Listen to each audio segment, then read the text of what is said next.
오늘은 이제 공휴일인데요. 그래도 이제 추구하는 분들을 위해서 이제 국제장로훈련 메시지 1번을 소개해 드리도록 하겠습니다. 전체 제목을 함께 선포하겠습니다. 시작. 말씀의 사역과 하나님의 경륜을 위한 하나님의 분배. 예, 말씀의 사역과 하나님의 경륜을 위한 하나님의 분배. 말씀의 사역이 있고 하나님의 분배가 있습니다. 메시지 1번을 같이 선포하겠습니다. 시작. 기도하는 것과 그리고 말씀의 사역을 꾸준히 계속할 것입니다. 이게 이제 사도행전 6장 4절 말씀 그대로예요. 기도하는 것과 그리고 말씀의 사역을 꾸준히 계속할 것입니다. 이렇게 됐어요. 메시지 1번을 란형제님이 서두에서 짧게 교통했는데요. 란형제님은 회복안에 60년 있었는데 자기가 지금도 교사가 아니라 여전히 배우는 위치에 있다고 말했습니다. 메시지 1번 제목처럼 기도하는 것과 그리고 말씀의 사역을 꾸준히 계속할 것입니다 라고 말씀하셨습니다. 자, 로마자 1번을 누가 읽어주시죠? 로마자 1번. 아멘. 기도하는 것을 꾸준히 계속할 것입니다. 아멘. 기도하는 것을 꾸준히 계속할 것입니다. 그래서 여기 A번을 보면요. 기도한다는 것은 우리가 아무것도 아니고 아무것도 할 수 없다는 것을 깨달음을 의미한다. 이것은 기도가 참된 자아부인이라는 것을 함축한다 그랬습니다. 이제 우리가 이제 교회 생활 가운데 기도를 많이 해야 한다 하면서 못하는 게 두 가지인데 하나는 기도고 하나는 목양하는 겁니다. 근데 왜 기도하지 않습니까? 사람들이 자기가 할 수 있다고 생각하기 때문에 기도하지 않는다고 했습니다. 그래서 여기 이제 보면은 이제 사도행전 6장이잖아요. 근데 사도행전은 기도와 말씀과 구형의 역사입니다. 사도행전은 우리에게 기도로 주님을 섬기는 길을 보여줍니다. 그 중에서도 사도행전 6장 4절은 주님을 섬기는 가장 탁월한 한 폭의 그림을 제시합니다. 곧 사도들이 기도하는 것과 그리고 말씀의 사역을 꾸준히 계속할 것입니다. 6장 4절의 배경은 1절과 2절에 있습니다. 제가 1절과 2절을 읽어볼게요. 그 무렵 제자들의 수가 점점 늘어나게 되면서 헬라어를 사용하는 유대인들이 히브리어를 사용하는 유대인들에게 불평하였다. 왜냐하면 매일의 구제에서 자기네 과부들이 소홀히 여겨졌기 때문이다. 2절. 그래서 12사도가 많은 제자들을 불러놓고 말하였다. 우리가 하나님의 말씀을 제쳐놓고 음식을 나눠주는 봉사라는 것은 합당하지 않습니다. 이렇게 얘기하고 이제 4절에서 우리는 기도하는 것과 그리고 말씀의 사역을 꾸준히 계속할 것입니다. 그래서 사도행전이 이제 기도와 말씀과 구형의 역사잖아요. 그래서 여기서 기도하는 것과 말씀의 사역을 꾸준히 계속할 것이라고 사도들이 말했습니다. 누가 B번을 읽어주실래요? B번. 기도의 사람은 하나님과 하나님의 뜻을 구하는 사람이어야 한다. 예.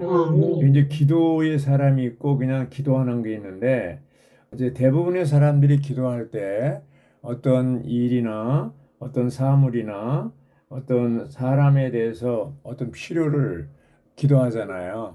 그래서 이것은 참된 기도가 아니라고 했습니다. 예. 그럼 뭐냐?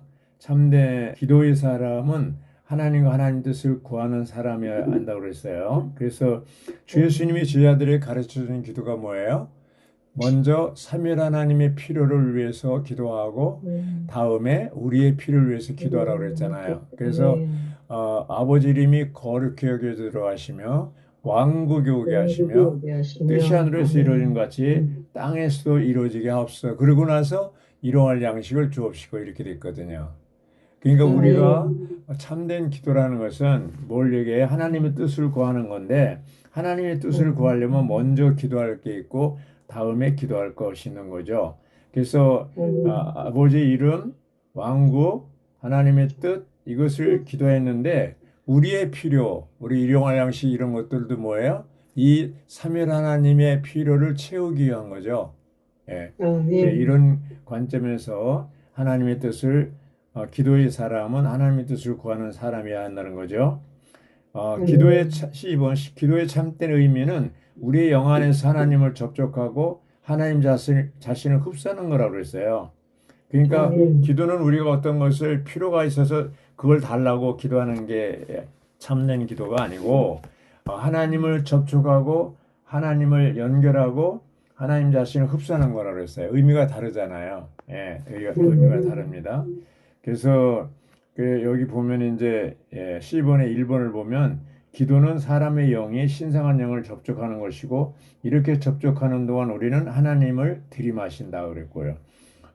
아랍의 숫자 2번은 진정한 기도는 우리의 영 안에 계신 영 하나님과 연합된 기도라고 그랬습니다. 연합된 기도.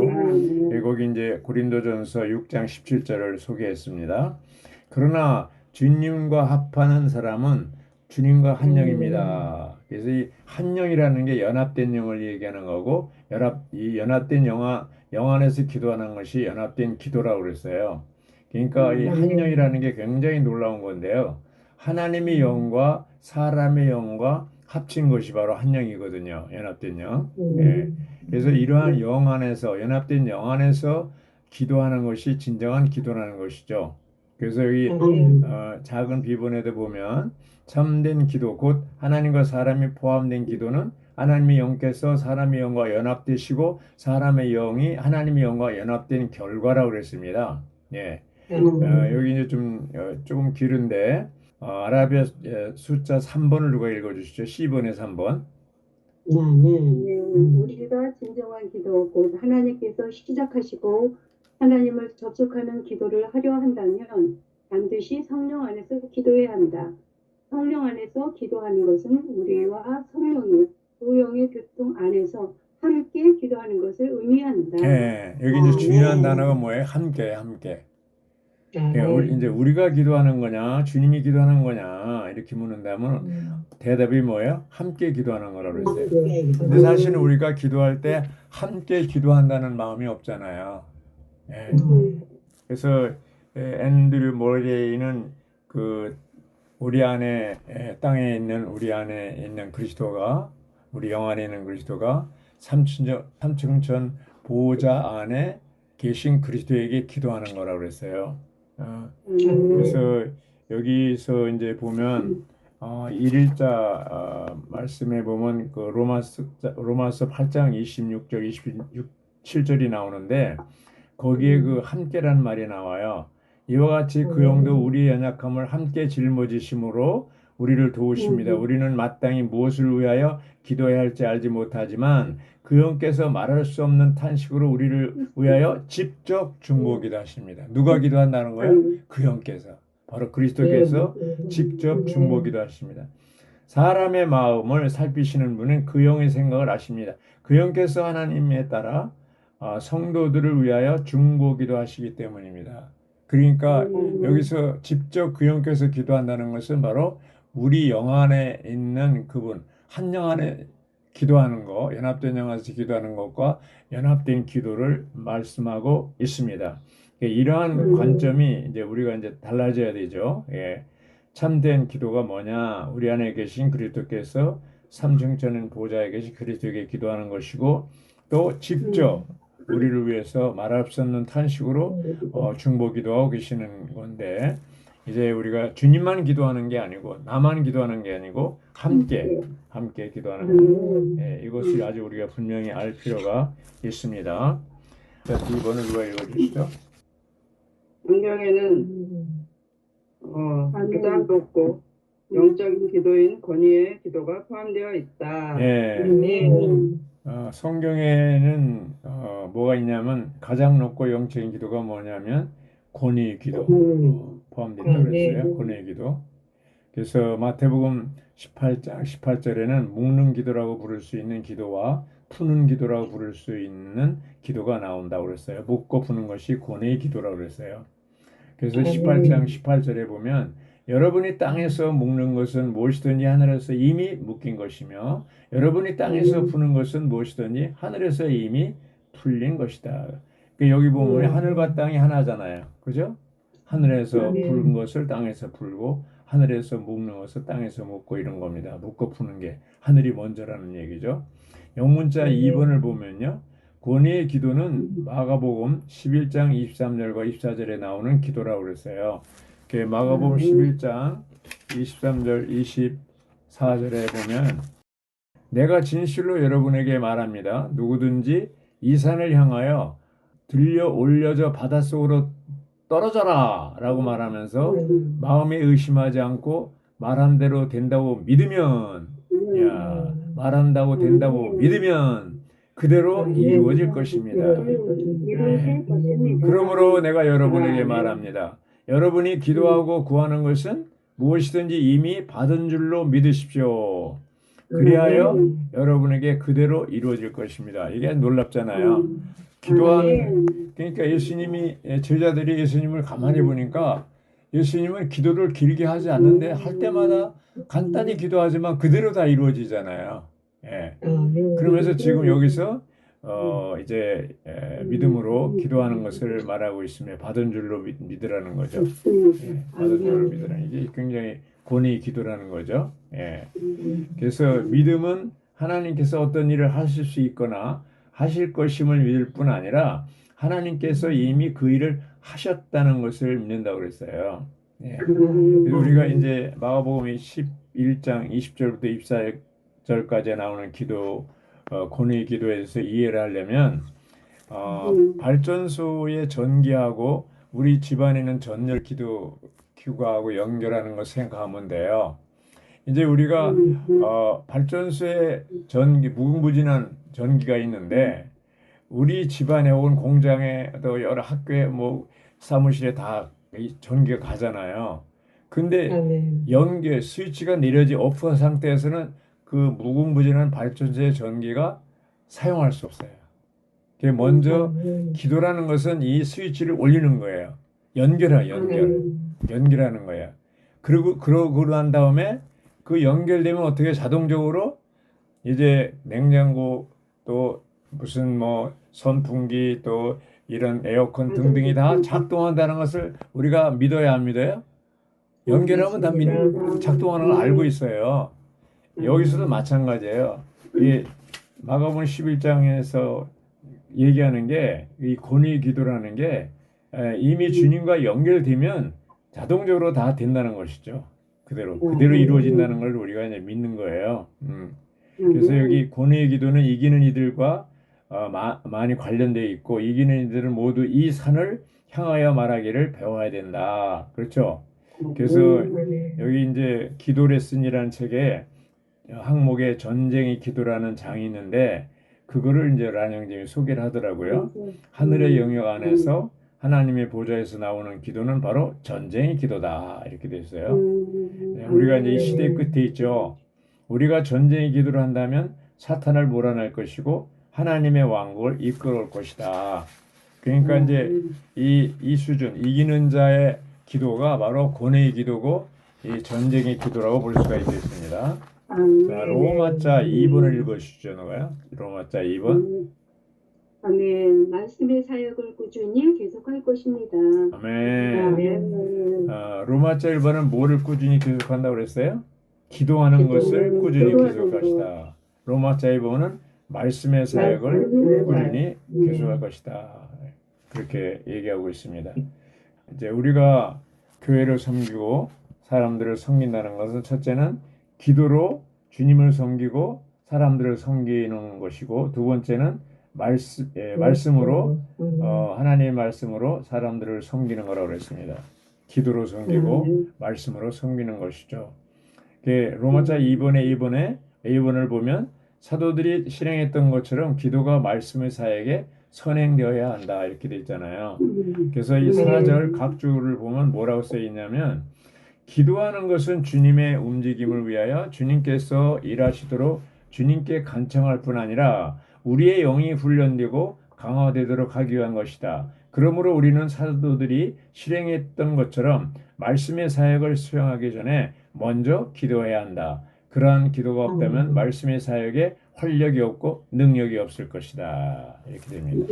그래서 우리는 모든 일에서 신방 갈 때 또 말씀을 전할 때 제가 이제 이것을 준비하면서 이제 기도를 하면 했죠. 미리 기도하고 무엇을 하든지 주님하고 기도한다는 건 주님하고 연결하는 거잖아요. 접촉하는 거고 주님을 흡수하는 거라고 했잖아요. 그러니까 발전소의 전기와 연결되는 것처럼 또 우리가 전화할 때 오프 상태에 있을 때 어떤 사람한테 전화를 하면 그 연결이 되면 어떻게 돼요? 이제 대화가 시작되잖아요.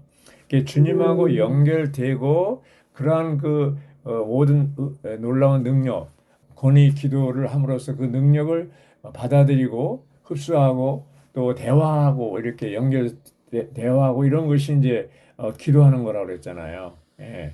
근데 여기 이제 비번을 누가 읽어주시죠? 로마자 2번의 비번이 중요한데요.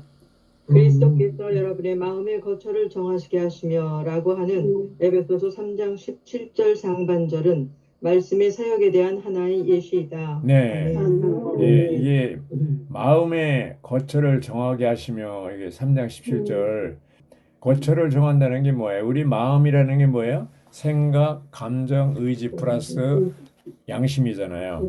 예, 그게 이제 속사람이고 우리의 중심이고 인격인데 자, 우리가 거듭났을 때 우리 영이 거듭난 거잖아요. 그 주님이 영과 연결됐어요. 근데 생각, 감정, 의지는 아직 어떻게 됐어요? 그 안에 확장되지 않은 상태예요. 예. 아멘. 그래서 우리가 이 주님이 우리 안에 거처를 정한다는 것은 손님으로 온 게 아니고 갈라디아 2장 20절에 있는 것처럼 내가 그리스도와 함께 십자가에 못 박혔나니 그런즉 내가 산 것이 아니고 누가 살아요? 내 안에 그리스도께서 사신다는 거예요. 내 안에 그리스도께서 사신다는 것은 그리스도가 나의 주인이라는 얘기예요. 그게 손님이 아니고 주인이에요, 주인. 그게 거처를 정하는 거예요. 근데 많은 경우 우리가 다른 집에 갔을 때 주로 마을에 있다 오지 이 집 저 집 우리가 이 방 저 방 열어보고 그러지 않잖아요. 그럼 이상한 사람이죠. 손님으로 가가지고 이 방 열어보고 저 방 열어보고 막 그런다면 이거 뭐야 이거. 근데 주님이 우리 안에 오셨는데 그냥 이 생각의 방, 감정의 방, 의지 방 여긴 못 들으십니다. 그럼 어떻게 돼요? 손님이에요. 근데 거처를 정한다는 것은 그분이 나의 생각, 감정, 의지의 주인이고 또 양심 안에서 우리 마음의 주인이라는 거예요. 맞아요, 들려요? 그래서 이 거처를 정한다는 말이 굉장히 중요한 말이에요. 나중에 또 이제 교통할 거예요. 그래서 우리 마음의 거처를 정하시고 계시는 그리스도는 무한하고 측량할 수 없는 그리스도라고 그랬어요. 네, 무한하고 측량할 수 없는. 에베소 3장 8절에 보면 그리스도의 측량할 수 없는 풍성은 이런 말이 있어요. 예. 그리고 이제 3장 18절에 여기 이제 나오잖아요. 3장 18절에 보면 아멘. 모든 성도들과 함께 그 너비와 길이와 높이와 깊이가 어떠한지를 깨달을 수 있는 충분한 역량과 지식을 초월하는 그리스도의 사랑을 알 수 있는 충분한 역량이 있게 하시오. 이렇게 나오잖아요. 그 하나님의 모든 충만에 이르도록 여러분이 충만되기를 바랍니다. 여기 이제 풍성이 나오고 하나님의 풍성이 나와요. 또 충만이 나오죠. 우리가 어떤 집에 갔을 때 아주 상다리가 이렇게 부러질 정도로 잘 차려놓으면 뭐예요? 어우, 아주 풍성하게 잘 차려놨네 이러잖아요. 근데 그건 객관적인 거죠. 하나님의 풍성이라고 일단 하나님 자신 안에 있는 거예요, 풍성이. 근데 그 하나님의 풍성을 우리 것으로 취하고 이제 소화하고 조성되고 이렇게 돼야 그 뭐예요? 우리의 충만이 되는 거죠. 충만이 되는 거예요. 교회는 그리스도의 충만이라고 하는 건 뭐예요? 이미 하나님의 풍성을 누리고 체험하고 조성되어서 받아들여서 이제 그런 것이 표현되는 것을 말하는 거죠. 예. 그래서 이 측량할 수 없는 그리스도의 풍성을 하려면 너비와 길이와 높이와 깊이로 우주적인 차원에서 그리스도를 체험하는 것을 말합니다. 그리스도 자신은 본래 하나님이셨기 때문에 온 우주를 다 알고 계셔요. 하늘에서 오셨잖아요. 그렇죠? 그래서 아멘. 사람의 몸으로 사람의 몸을 입고 나타나셨지만 사람들에게 뭐 내가 하늘의 일을 말해도 땅의 일을 말해도 여러분들이 알아듣지 못하는데 하늘의 일을 말하면 어떻게 알아듣겠냐. 니고데모 얘기했잖아요. 근데 여기서 이제 측량할 수 없는 그리스도라고 얘기할 때 우리가 체험하는 그리스도는요, 일생 동안 체험하더라도 극히 적은 부분이에요. 아멘. 아마 하나의 선인지도 모르겠어요. 근데 바울이 체험한 그리스도는 어때요? 입방체예요. 아멘. 자, 바울은 고린도후서 12장에 뭐라고 그랬어요? 어떤 사람이 이제 뭐만 있는지 못 맡겠었는데 어디에 갔어요? 가장 높은 3층 전에 갔어요. 보좌에 간 거예요. 아멘. 그리고 또 뭐예요? 그것만 체험한 게 아니고 어떤 사람이 몸만 있는 사람이 몸 밖에 있는지 모르지만 가장 깊은 어떻게 해요? 낙원, 음부에 있는 음부의 낙원을 또 체험했다고 그랬어요. 이건 아주 높이 깊이 그렇죠. 입방체잖아요. 그리고 바울은 사도행전 9장 18절에 다메섹 도상에서 그리스도를 인격적으로 만나고 아나니아에게 친유받고 나서 그의 일생 동안 계속해서 체험하잖아요. 특히 사도행전에 보면요. 이제 사도행전은 1장부터 12장까지는 또 베드로가 주로 중심이 되고 13장부터 28장까지는 누가 중심이에요? 이방인들을 향한 번식. 이제 바울이 중심이잖아요. 근데 27장에 가서는 이제 하나의 질서의 몸으로 로마에 가게 되는데 그 배가 바울이 탄 배가 어떻게 돼요? 파손됐잖아요. 엄청나게 어려움 당하잖아요. 14일인가 동안 아주 그냥 헤매다가 나중에 다 죽게 되고 막 이럴 때 일어나서 지난밤에 하나님이 나에게 말씀하셨다 해가지고 거기서 바울은 죽음과 삶 또 자기뿐 아니라 276명의 그 배에 탄 사람들 생명이 다 바울의 손에 있잖아요. 아멘. 그 멜리데 섬에 가서 도착하고 그래서 또 거기서 또 기적을 행하고 하여튼 이러한 체험 27장과 28장 전반부의 이런 체험들이 뭐예요? 측량할 수 없는 그리스도의 풍성을 넓게 체험하는 거예요. 아멘. 길이와 넓이, 높이와 깊이. 이게 입방체잖아요. 자, 우리가 체험하는 것도 바로 이런 측량할 수 없는 그리스도의 풍성을 체험할 필요가 있어요, 없어요? 있습니다. 그러니까 하나님이 이런 환경, 저런 환경, 자꾸 우리한테 그 어려운 환경을 주는 것은 뭐예요? 그리스도를 체험할 수 있는 기회를 주는 거예요. 아멘. 그래서 우리는 그런 고난이나 환경이 어려움이 왔을 때 입맞추라는 게 그런 뜻이에요. 우리가 일부러 고난을 달라고 할 필요는 없지만 어떤 환경이 내가 원하지도 않았는데 왔어요. 그거는 뭐예요? 우리로 하여금 측량할 수 없는 그리스도를 체험할 수 있는 하나의 작은 부분을 우리에게 또 주는 거예요. 아멘. 바울이라는 사람은요, 정말 놀라운 사람이에요. 우리는 바울이 체험한 그리스도를 따라가려면 어림도 없죠. 그러나 우리 나름대로 이렇게 저렇게 주님이 환경을 주시고 측량할 수 없는 그리스도를 체험할 수 있는, 그래서 결국은 뭐야? 그리스도가 우리 마음의 거처를 정하고 그리고 이제 그분이 우리의 생명이 자라고 이런 체험을 많이 할수록 그리스도를 체험하고 누리고 조성될수록 어떻게 돼? 표현하게 되는데 우리 안에 점점 더 그리스도의 인격으로 살아있는 그리스도가 우리의 생명일 뿐 아니라 본성일 뿐 아니라 우리의 생각, 감정, 의지에 적셔지고 충만돼서 우리의 인격이 되는 것이 이제 이러한 그리스도로 충만되는 거고 체험하는 거잖아요. 그렇죠? 아멘. 3번, B번의 3번입니다. 로마자 2번의 B번의 3번에 보면 그리스도께서 우리 마음의 거처를 정하실 때 우리는 하나님의 모든 충만에 이르도록 충만하게 될 것이다. 지금 말씀드린 거죠. 예. 그래서 이번에 보면 하나님의 충만은 삼일 하나님을 최고도로 표현하는 그리스도의 몸, 그 삼일 하나님의 단체적인 표현의 궁극적인 완결이다 그랬습니다. 예. 거기 4번, 아라비아 숫자 4번을 누가 읽어주시죠? 진정한 교회 생활을 무한하고 측량할 수 없는 그리스도께서 직접 우리의 마음의 거처를 정하신 결과이다. 아멘. 자, 우리 마음의 거처를 정하신 결과가 뭐예요? 측량할 수 없는 무한하고 측량할 수 없는 그리스도. 그리스도께서 내 예. 마음의 거처를 그렇죠. 정하신 진정한 교회 생활입니다. 예. 네. 이것이 이제 진정한 교회 생활이라는 것이죠.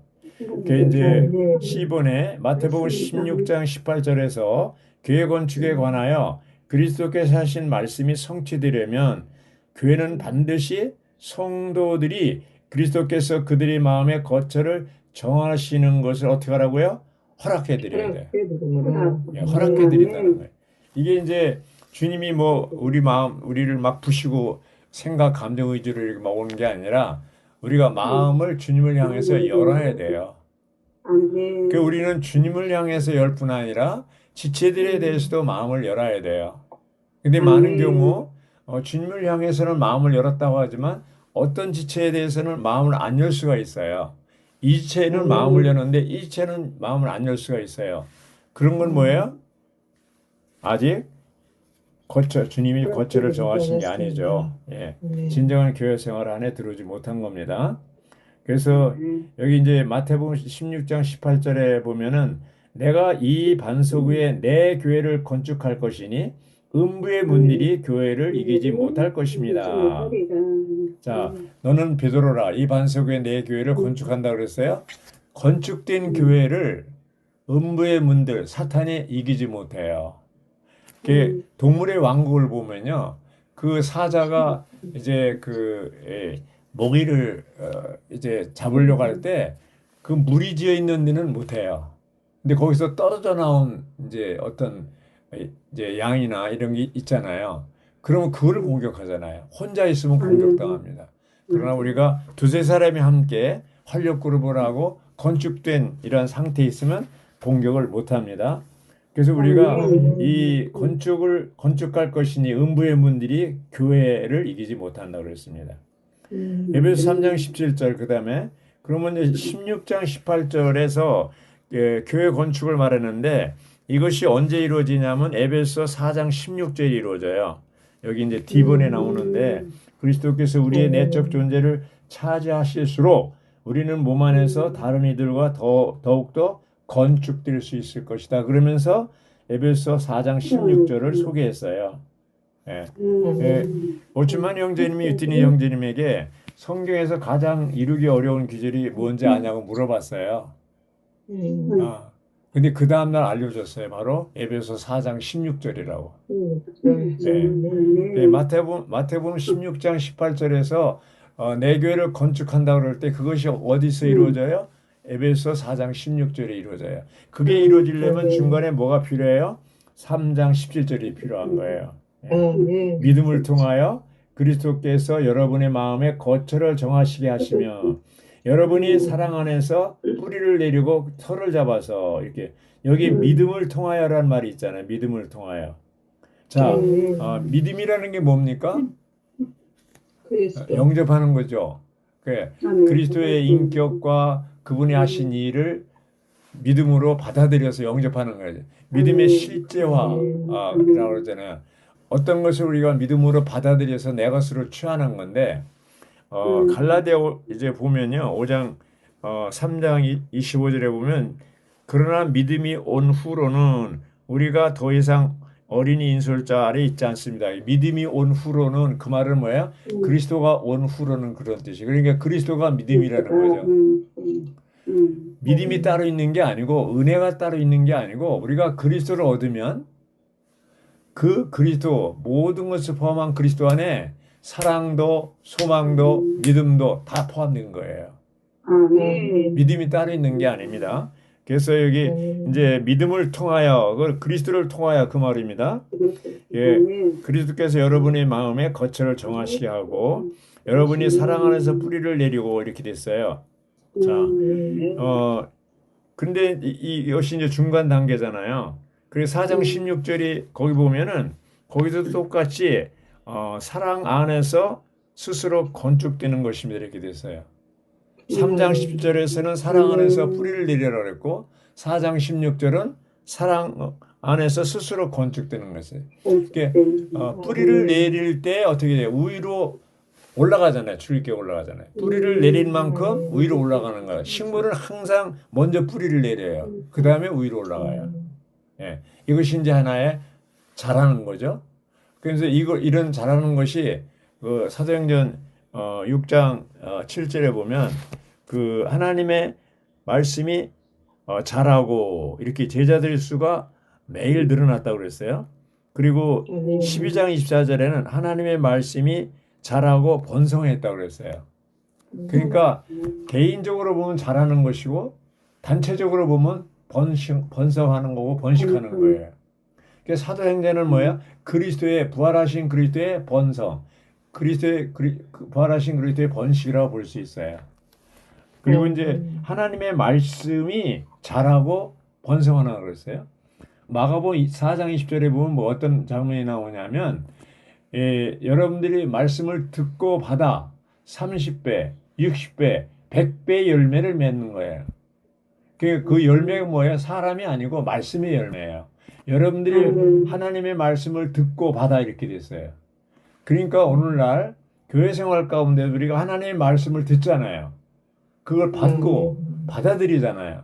그래서 내가 먼저 받고 이것을 사람들에게 나눠주는 걸 신원하는 게 그게 이제 번성하는 거예요. 아멘. 근데 이 사도들은 6장 4절에 있을 때 바로 기도를 통해서 하나님의 말씀을 사역을 계속했다는 거예요. 그 사도행전은 말씀의 사역이고 그영의 사역이에요. 또 기도의 사역이에요. 우리도 똑같습니다. 오늘날 왜 우리가 이렇게 사람을 못 얻습니까? 바로 기도와 말씀과 그영의 사역이 부족하기 때문에 그렇습니다. 그래서 우리는 이제 이러한 마태복음 16장 18절에 있는 것이 4장 16절에 이루어질 수 있도록 그리고 이제 그러기 위해서 믿음을 통해서 그리스도가 우리 마음에 거처를 정할 수 있도록 이렇게 우리 마음을 열고 받아들여야 돼요. 열린 사람이 돼야 돼요. 그 워치만 형제님이 복음 전한 사람이 나와서 워치만 형제님 어떤 사람이냐 물을 때 네 형제님은 열린 사람입니다. 이렇게 얘기했잖아요. 네. 이 열린다는 게 굉장히 중요한 거예요. 하나님에 대해서 우리가 마음을 닫을 수도 있고 지체들에 대해서 마음을 닫을 수 있어요. 근데 우리는 언제든지 하나님에 대해서 열린 마음을 갖고 지체들에서 누구하고도 열린 마음을 가져야 돼요. 네. 그럴 때 그것이 바로 측량할 수 없는 그리스도의 풍성을 체험할 수 있는 하나의 길이에요. 길. 그래서 주님께서 그리고 이제 이어서 4장 22절 24절에 가보면 뭐예요? 옛사람이 나오잖아요. 22절에 옛사람을 벗어버리고 그 다음에 24절은 새 사람을 입으라고 그랬잖아요. 네. 옛사람을 벗어버리고 새 사람을 입는 것이 굉장히 중요하잖아요.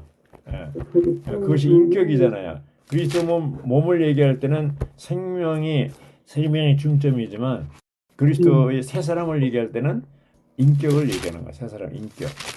그래서 4장 22절에 보면요. 여러분은 지난날의 생활 방식을 따른 옛사람 곧 그 속이는 것의 욕정에 따라 썩어져가는 옛사람을 벗어버리고 썩어져가는 옛사람이라고 그랬어요. 또 생각의 영 안에서 새롭게 되어 새 사람 곧 하나님을 따라 그 실제의 의와 거룩함으로 창조된 새 사람을 입은 것입니다. 실제의 의, 거룩함으로 창조된 새 사람을 입는 것이에요. 옛사람은 벗어버리고 새 사람을 입어야 돼요. 그게 뭐예요? 인격이 바뀌는 것을 얘기하는 거예요. 그러니까 우리가 매일매일 교회 생활을 통해서 하나님 그리스도께서 우리 마음의 거처를 정하시고 이렇게 자꾸자꾸 생각, 감정, 의지, 우리 양심 이게 마음에 그리스도가 주인이 되고 거처를 정하시면 어때요? 그분이 우리의 인격이 되는 것이죠. 그래서 우리는 이제 여기 측량할 수 없는 그리스도의 풍성을 얘기할 때 우리는 아침에 기도할 때 꼭 어떤 얘기를 하냐면 만왕의 왕이시오 만주의 주신 그리스도 온 우주를 통치하고 다스리시는 그리스도 만국을 다스리시는 그리스도를 선포합니다.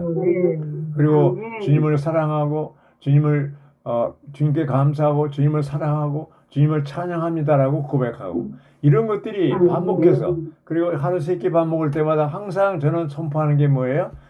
아버지 이름이 거룩히 여겨지도록 하시며 왕국이 오게 하시며 뜻이 하늘에서 이루어진 것 같이 땅에서도 이루어지게 하소서.